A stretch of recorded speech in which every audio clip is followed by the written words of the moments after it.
All right, welcome all you gurus. I'm Dr. Norm, and welcome to today's episode of Innate to Innate.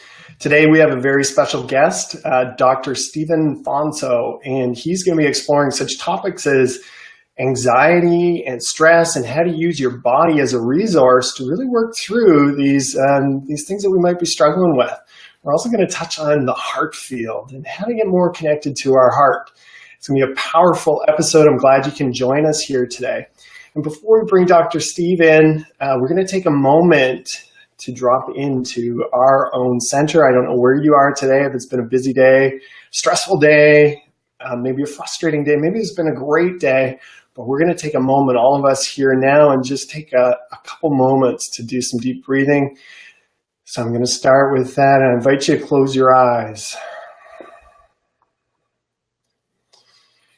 And just notice your breath. We're taking a big inhale and then an exhale. And again.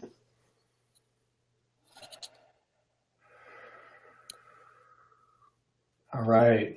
Thanks for arriving. Here we are. So I'm going to bring in Dr. Steve. Thanks for joining us, Steve. Thank you for having me, Dr. Norm. Appreciate it. Excellent. This is exciting stuff. We're here Facebook Live speaking to our Facebook communities. And I want everybody to know we are filming this real time and we're here for you. So join in the conversation. Starting point, we'd like everybody just to drop in where they're from, where you're tuning in from. And Steve, I know you got a background. I'd love to hear a little bit more about your story and what brought you to where you are today. And you're a special type of chiropractor. You're an NSA doc, and I'd love to have you touch a bit on what NSA is and how that kind of fits with your big why and how you got to where you are today. Yeah, for sure. Thank you. And I want to congratulate everyone for showing up tonight too and arriving for themselves. So that's great. My journey started in chiropractic, anyways. When I was about age 12, I was swimming and we were jumping off some cliffs and I had like a whiplash injury and I was recommended to go to a chiropractor. And so when I went to the chiropractor, it was literally like, the light bulbs got turned on. I was living off pain medication. I had extremely foggy head. I had post-concussion and I couldn't study, and so at that point my mom didn't know what to do anymore. And so I made my first visit to the chiropractor and the lights turned on and the head cleared. And that really was the starting point of my path in the profession. Then at around age 25, I was introduced to network care. And that's where the first real connection happened for me inside to that innate, that wisdom.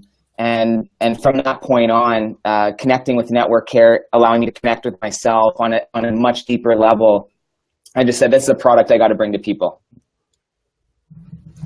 Excellent. That's awesome. So chiropractic lit you up, got you reconnected with your source, and then network allowed you to have a deeper connection.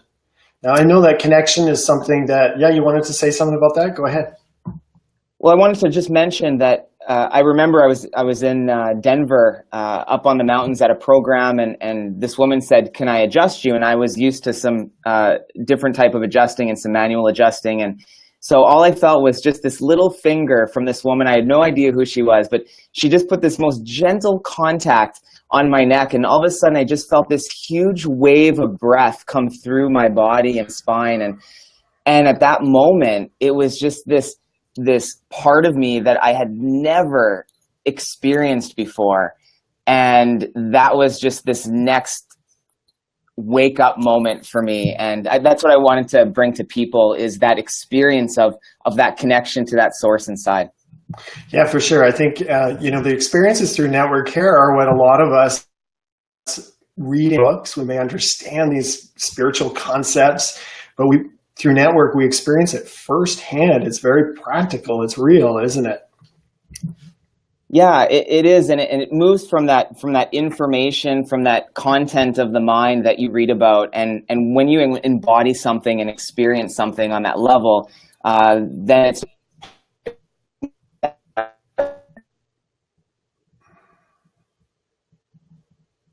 All right. So we had you drop out a little bit there. That's okay. You were just saying about how moving from the content of the mind into more of an experience and experiencing it real with. And so what are the things that people experience through network care? When you say that, we experience it, what do we really experience? Well, I think the first part of network care that we provide is a contrast between how they're living their life, oftentimes through excess stress or excess tension that they're building from day-to-day life. And the first experience seems to be that contrast.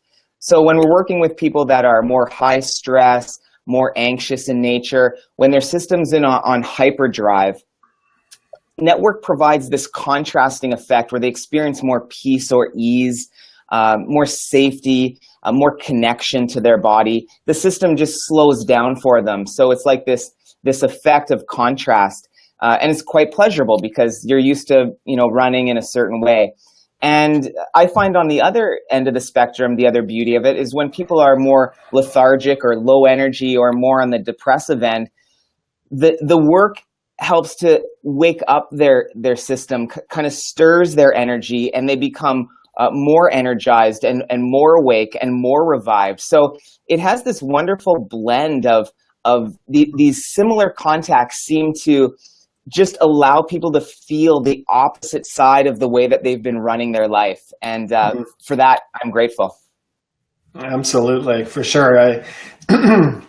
I appreciate it myself. I'm a network practitioner, and I'll tell you, I don't get trained all that often being on the island way out here. And whenever I do, it's like, oh my goodness, it's such a treat to experience for sure.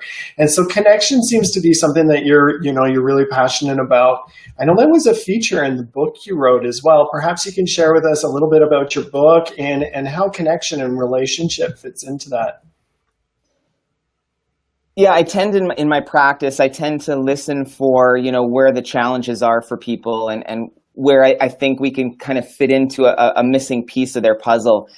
And I found that, most people that were consulting with me were disconnected from either their body or from their life or in their perceptions. They were just disconnected in some sort of way. And so in the book, The Waking Parent, I wrote to parents about, how do it's not even just about parenting or rules on parent. It really had nothing to do with that. It was about the well-being of the parent. And I was speaking to it because I'm a father of 3. And so it came fairly easy to speak from that place. But what I was noticing in around our house is what disconnection looked like. And then when we were connected, what that looked like. And so the book became this source of experience on paper to say, if you want to be connected, this is how it looks. This is how the perspective has to go. And as we unraveled that and unpacked that information, we found that there was really 4 main themes that happened. It was either we were suffering in disconnection. And then the second part is we called waking, was waking up. Something stimulated you, like my entrainment or my adjustment woke my system up. Something wakes you up. Then you move into this element of surrender, which is where you just move into this sense of ease and grace with how you've been disconnected. So it's this disconnection to connection point, and you just surrender into that. And then once you surrender to yourself, then you can transform your behavior. So it was, starts at suffering, then moves into waking, then moves into surrendering, and then transforming. So it's kind of this 4-step process to really waking up to life and becoming more conscious and connected. Beautiful. All right. Well, we're going to take a moment and say hi to the people that have tuned in here. Peter, nice to have you on board. I'm glad you can make it live today. And Jan and Kate, Leah, welcome to the show. And everybody else out there, you're part of a live broadcast here. If you're liking what Steve's putting down, throw some hearts. You can click the like button. We'd love to hear from you. And we're going to take time at the end of the conversation today to answer your questions too. So if you've got something you want to learn more or dive deeper, now's your chance. All right. And the real value is if you can make it personal in your own life, you've got an expert here who would love to offer you some tips and tools. that he's got. All right, so you're talking a lot about connection, disconnection. You're relating it around relationship. I think a lot of people can relate to that around their spouse or maybe their kids or their boss, that, yeah, we do have these times where we're really clicking and we're understanding where the other's coming from.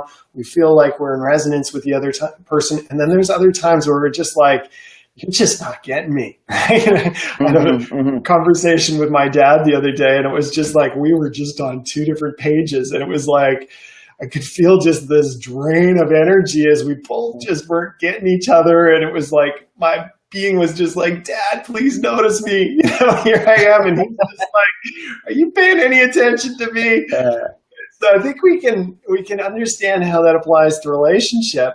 I think then when we make the step to our bodies, that's where people go, okay, this is kind of different. I don't know exactly, like, connected to my body? What are you talking about? Disconnected? How am I disconnected with my body? So walk us through that. Let's be practical here. How does this relate to our own relationship with our bodies? For sure. And yeah, you know, I don't see the two as separate. I think they're two points to merge together, really. And we know that when a relationship isn't working, that it doesn't make sense to walk out the door and ignore the person. It doesn't necessarily produce long-term sustainable changes in a relationship. And it's not logical. The logical step, if you're having trouble in a relationship, is to open the lines of communication. It's to come together. It's to connect together. And to do that, you don't walk out the door. You walk in the door, through the door, and meet the person face to face.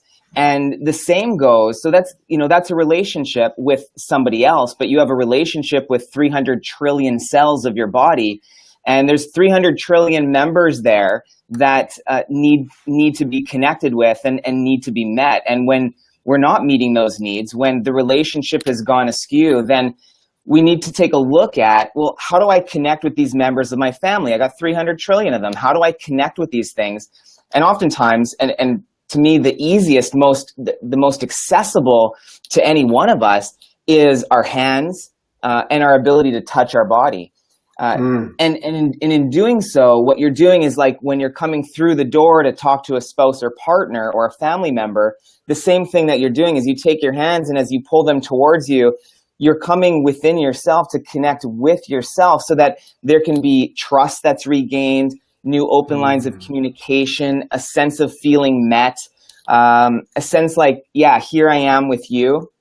And as we do that, we immediately start to activate different parts of our nervous system that bring about a sense of ease and safety. And that is rejuvenating in and of itself, just to do that. And we know what it's like when we reconnect with someone in a relationship, or if a kiss is met or a hug is met, it just is explosive and liberates this energy that's been bound and tight. And same thing can be accomplished with your body. As you bring your hands closer and as you take a breath into an area of pain, or an area that you feel disconnected with, or an area that's just feels like it's kind of going off and doing its own thing, you connect to that area and you start breathing and moving into that area. It's like you're rebuilding that relationship and coming in with trust and connection. So we definitely teach that on a regular basis. I teach that in some of my lectures as well.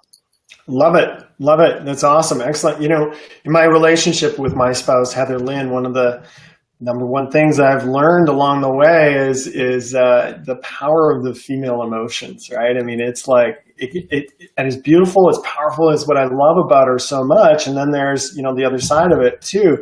And at first, when we were in relationship, it scared the bejeebers out of me. Right? I was like, where's the fire extinguisher? I want to put this out. Calm down just a little bit. Is there a volume level on this? And then I realized, you know what, that passion, that fire is also what most attracts me to her. So I learned early on in relationship that when she was frustrated or angry, for me to actually step into it, which was counterintuitive, right? My own defense strategies was like, I'm going to go and watch TSN, hopefully this will fizzle out. But then it was like, okay, I'm going to walk into this. And man, when I had the courage to do that and was able to make contact with her and hold her and then match my breath with her, I could just feel her soften in my arms in, like, it can be really quite a relatively short period of time.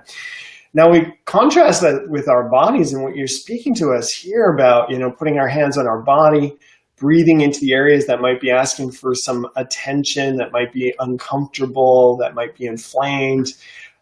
Again, is counterintuitive, isn't it? Right? And it certainly is counterculture, where our culture has really led us to think that if we're hurting, we want to try and suppress that, right? If there's something uncomfortable, there might be something wrong, try and disconnect, maybe pop a pill or do something of that nature. And so, my question in all of this is like, how do you see reframing that for the average person? How can we retrain ourselves in our own relationship and not to think like my bad back or my bum shoulder or my bad knee and how it's bothering us? How can we start to shift our own relationships with ourselves, with our own bodies? Well, I mean, that's a great question. I think that, my son didn't want to go somewhere the other day. And he said, my stomach doesn't feel good and I don't think I want to go. And me being who I am is paying attention to that. And, from a very early age, we've found that our body is a really great resource to get what we want. And regardless of whether we perceive that as being an upside or a downside, it's a vehicle that we can get what we want. When we have a pain, we know that gives us a certain amount of leverage within society to, look at work, for example. If you don't want to go to work, what is the most culturally accepted thing that you can do is to say you don't feel well. Is to use the body as a scapegoat to get what we want. So there's two things that I look at. I'll just share a quick story. I had a gentleman, he was about 60 years old, just speaking on relationships, and we were working with him, and his low back was really challenged, and he was having a ton of pain in his lower back, but he didn't have it when he was fishing. But when he was getting off the boat, he had excruciating low back pain. And so I said, well, what's happening there? Like you're well connected when you're on the lake. You're feeling good when you're on the lake. Well, it came about that he was disconnected with his wife. And when he went home, when he did complain about his lower back pain, he got extra attention from his wife and felt connected there. Uh-huh.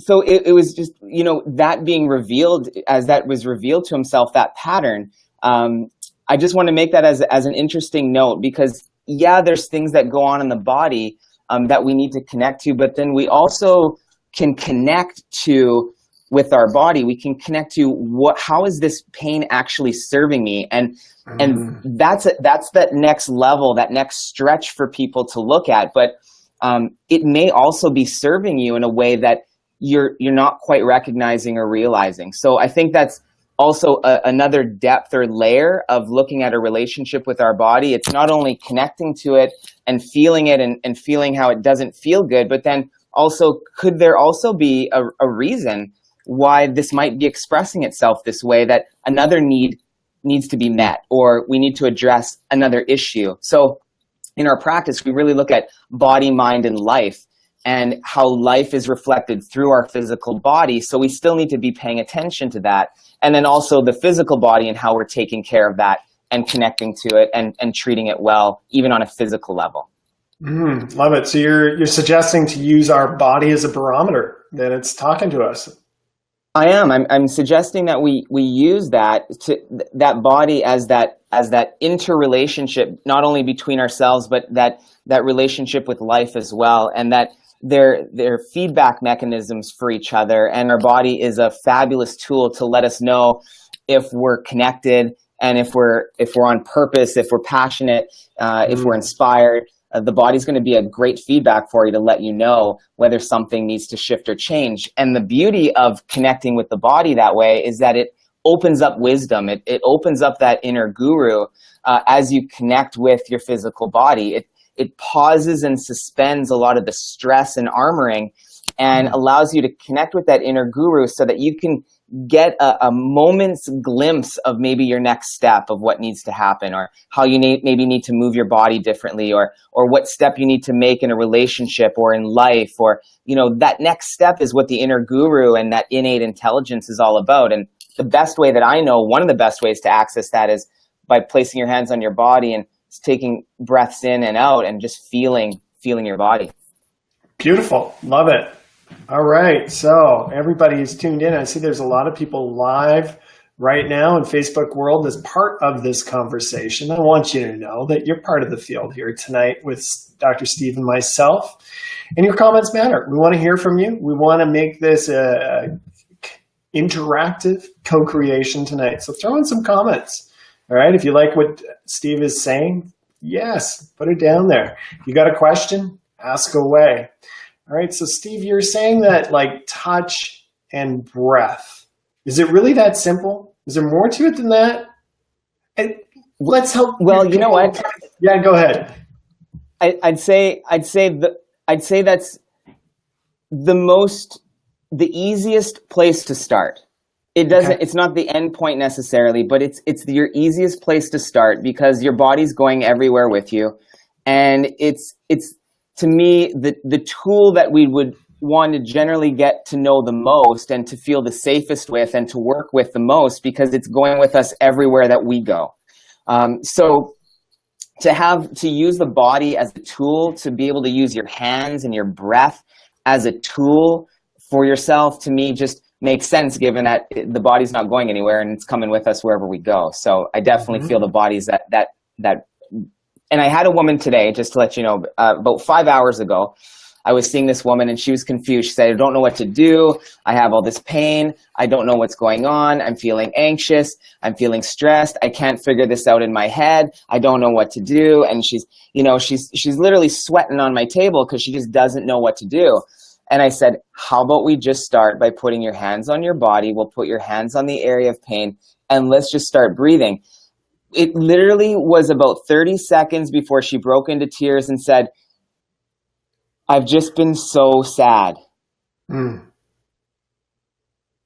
Like, that's it. It was 30 seconds of authentic, genuine connection with that inner guru, with that innate, with that wisdom, the wisdom that just drops that awareness in for her that says, let's start to look at this. And it was just such a beautiful moment. And from a therapeutic standpoint, you're thinking, well, maybe how do I get rid of this pain, or how do I treat this, or but when you're focused on helping someone connect, this is the juice. This is the juice and spice that comes from this type of care or this train of thinking to say, okay, there's a challenge, there's trouble, connection first. How do we get connected? And when that happens, bang, things start to enable to shift. And that's what we're looking for. Beautiful. And in 30 seconds, so much can change. Our body chemistry, psychology, breathing patterns just shifted away. And, what you allowed her to do is really just get real, right? Connect with what is. We spend so much of our time trying to be not where we are, to be somewhere else, to change, to cover up, to make it different. And the more I stick at this game, the more I realize, ultimately it's just about being with what is. Yeah. Absolutely. That seems to be the game, again, I'd love to make it really, really, really complicated. Not really, but the simplicity, sometimes just those essential things and those essential tools, you cannot hear enough of it over and over because we tend to really want to make things complicated and make it really big when it feels really big. But I would just encourage everyone that the bigger it is, maybe go the simpler it can be and connecting that way. Yeah, complicated is interesting and simple works. Yeah. Especially when when there's energy or emotions up that we're not wanting to feel, our mental body can get pretty crazy in trying to construct stories and reasons and plans and all that stuff, where ultimately we just got to put our hands on our body and feel it. And so, what I'm curious with is watching young kids and how it really is innate that they will put their hands on their head or their hands on their belly, and they'll give themselves permission to rock or make sounds. And somewhere along the way, we lost touch with that. What do you see as being the reason why people lose touch with their innate and these, basic living strategies that we had at one point? Well, first, I want to thank you for putting this on, because I think this brings back the awareness of what is not taught in schools, although it's starting to. I mean, there's definitely, a movement of mindfulness. At the same time, you see a lot of kids in, you say, like a meditative pose and position. I still think something that can be added would be, placing their hands on their body and feeling their body and getting in tune with that. But I mean, if you look at even just from an early age, movement is, generally through athletics, or you might have 15-minute segments of recess. The body is not inherently valued within a great portion of the hours of a child's day. I mean, the portion of the hours is intellectual learning and stimulation of the mind, but it's not, the body hasn't been accepted, let's say, in the hours where kids go to school. The body isn't this vital system that can be of benefit necessarily. It's that's just not the way the structure is. So we definitely lose touch with that essence, just because our society and our culture doesn't allow for that to continue to unfold. So that being said, that's where these things remind us and reconnect us with these core practices, so that we can remember what is really inherent to us and natural to us. Absolutely. And it is a practice, isn't it? What we're speaking about of putting our hands on our body and breathing, this is really the basics for the SRI work that Donald Epstein has developed, which I know he's a huge teacher in your life and is with mine. So big shout out of a thank you to Donnie. And, one of the things I always joke with my fellow NSA docs about is SRI and how nobody wants to do it. Here we are, NSA doctors, this is our world, but who really wants to put their hands on their bodies and breathe and feel the emotions that we've been suppressing and denying and not wanting to feel for so long? So, I want you all to realize that, even Steve and I, well, I'm assuming you, but, for me, this is something that I reinforce over and over and over again. And I'm just so glad that I work in the trade where it reinforces this message. Because without it, I know my own ego protective mechanisms would probably have me beat. So thanks for tuning in tonight, everybody. And Steve, thanks for sharing this simple and very powerful message. It's one that wants to be shared over and over again. And for those who are tuning in tonight, this is an opportunity for you to share this message with your friends and family. And you can do just that by hitting the share button on this video, and you can share it on your wall. It's a simple thing that you can pass it on to friends and family. You can make it a specific message to somebody, but you have no idea how far-reaching this can be. I had a client in the office a couple of years ago who I taught the basics of this, the SRI work and putting your hands in your body and breathing. I don't even think she really knew like the strategics of SRI, but she just knew put your hands on your body and breathe. It's a good thing. And she went up into northern BC for a period of time to go visit her grandkids. She was gone for 3 months. And when she arrived, it would have been an 8-year-old grandson, was diagnosed with asthma, breathing condition. And when she left 3 months later, she had taught the young man how to breathe properly, and he had walked through his asthma. Powerful, and these are just basic. Nobody took the time to teach us. It's such a shame.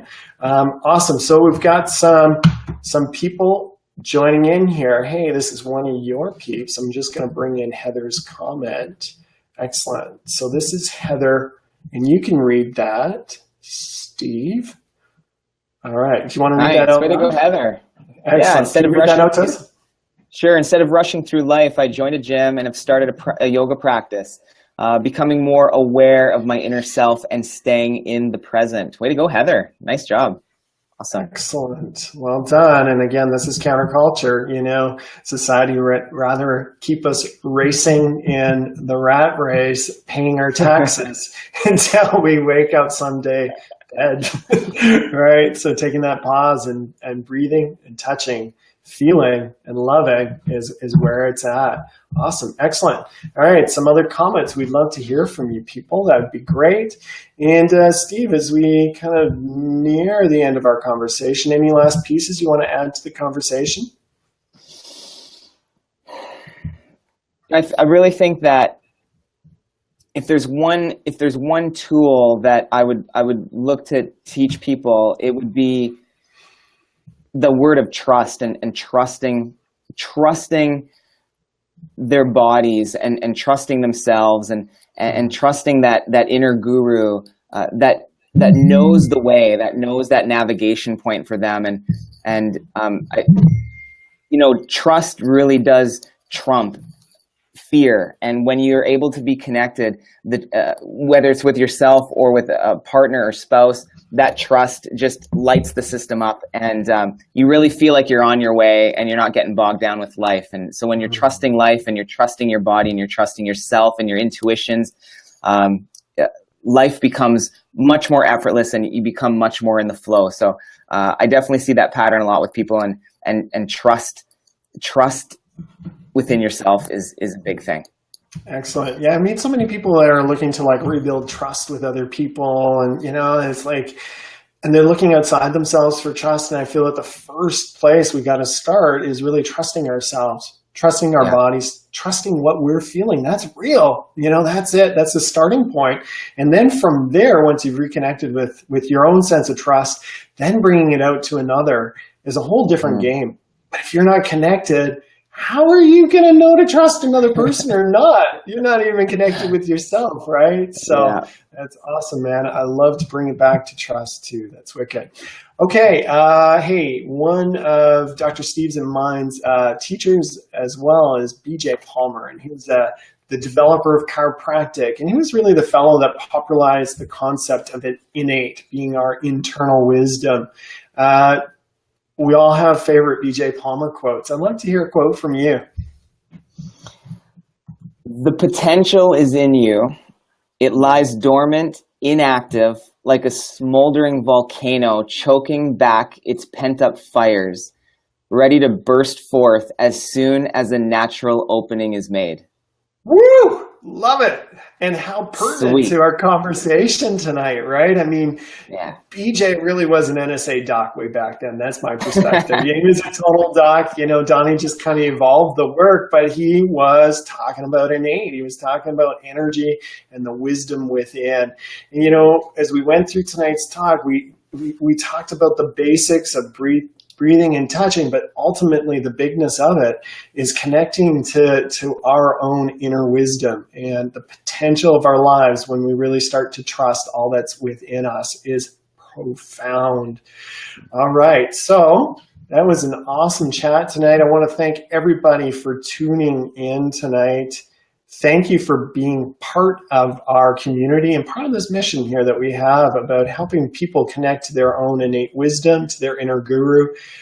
Steve, you did awesome tonight. Thank you so much for adding to the field and adding to the conversation. It's a pleasure to get to know you better tonight. And thank you for hosting.